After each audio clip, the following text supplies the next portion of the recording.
Hello again, and welcome to JCT's Fascinating Hobbies. Now, you thought I'd forgotten about the C7. Well, I haven't. And what we're going to be doing in a second is taking a look at the servo circuitry to see what size capacitors we need.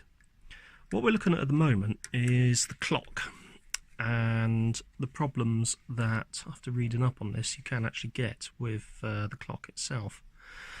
The big one is you have this rechargeable battery cell here, and what tends to happen with this is as the decks get older it corrodes. That corrosion spreads and attacks the ribbon cables that the clock plugs into, and I think that is probably what is very likely happened to mine, which is why we're getting no clock display. So one of the things I'll have to do that next time I get into that deck is to effectively just snip this battery out, clean up all of these contacts, and possibly do a bit of resoldering. Thankfully the corrosion seems to be sort of limited to this particular area, and hopefully it won't spread onto other boards. What I'm thinking of doing is getting some white vinegar just to sort of cover over this and actually see if I can repair this one, so I've got a working spare. Anyway, what we're going to do now is we're going to get the rest of the machine onto the table here, and we're going to take a look at that servo circuit and see what size tantalum capacitors we need. So this is actually the spares deck, and the reason why I'm using the spares deck is the current main deck is still in one piece, and because this one is in bits, it's actually easier to get to. So we've got the two sections that we need to look at here: drum servo and Capstan Servo. So let's flip this up. Whoa!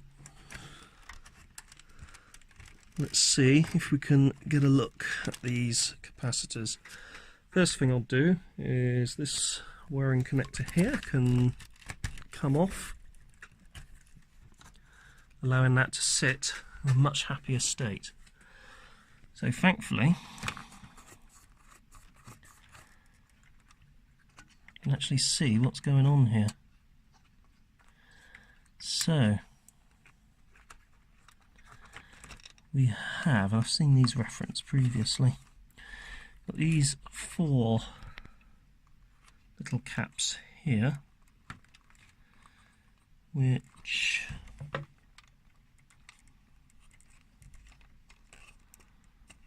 sadly do not have any value on them, so I'll have to do a bit of investigation online. We've got this capacitor here, which does have some values, I think.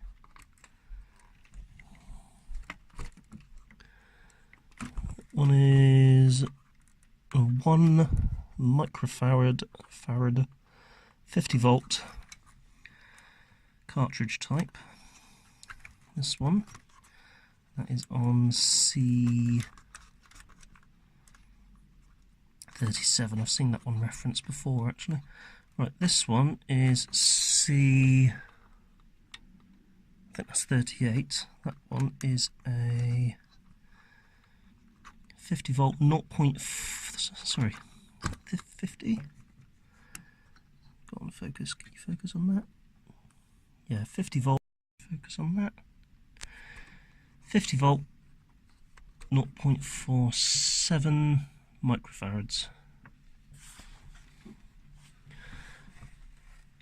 And what other one have we got on the Capstan Servo section? We've got this slightly fatter one here, canister type affair. That one, let's have a look, is 16 volt 100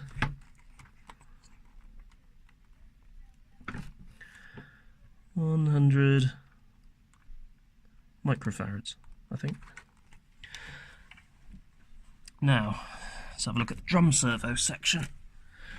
Got those little blue Tantulums, C009 and C... come on.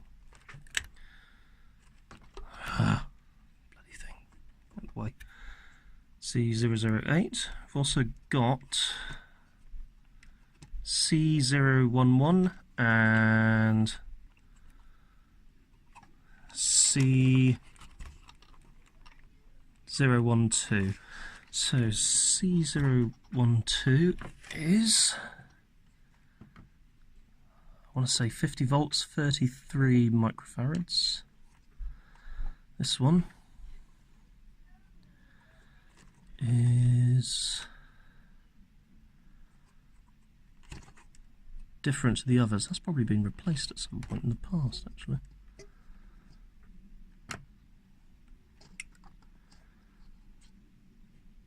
Oh no, that's an original Sanyo one.